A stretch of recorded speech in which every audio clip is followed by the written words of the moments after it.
Man, haven't there been a lot of Resident Evil remasters kicking about lately? Which isn't a bad thing because I love them. This time it's the turn of Resident Evil 5 to come back to life on Xbox One and PlayStation 4 with a 1080p upscale and the add-ons included, all for about 16 quid.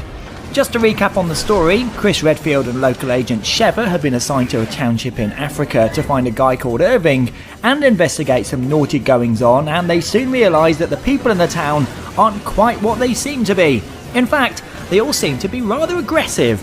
Tut tut. And what's even weirder is that when you shoot them, weird tentacles come out of their heads. Even the dogs have faces that open right up.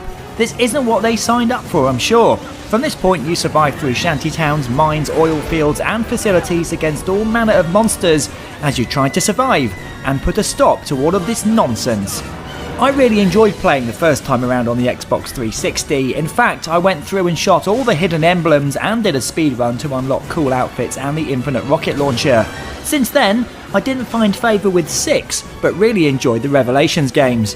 Coming back to 5 was a bit of a shock if I'm honest, because I'd got used to being able to move while shooting. With 5 having more of an action feel, it does feel at odds nowadays having very clunky tank-like controls, but once you get used to it, the controls certainly do add to the panicky feel when a group of infected are jumping in from all sides and surrounding you. It's also bringing back memories from my original playthroughs. Remember that big oily thing that you can burn in the incinerator and that guy with a bag over his head wielding an instant death chainsaw? It certainly gets my heart pumping. In terms of the graphical update, the game does disappoint, like most HD remakes do these days. The thing is, I remember this game to look as good as it does now in this remake anyway. Put side by side, yes, there is a difference, but it's not like the game has been completely remodeled to make me take notice. It's higher res, but that's about it. At least the frame rate is better. What is new, at least for me, is the added modes included from the off. Those being Lost in Nightmares, which plays as a prologue to the main game, and Desperate Escape, which sees Jill Valentine and a fellow BSAA operative in a side story to Chris and Sheva's action in the fictional country of Kijuju. Mercenaries United also brings the survival and point scoring mode back, with all the extras unlocked from the beginning.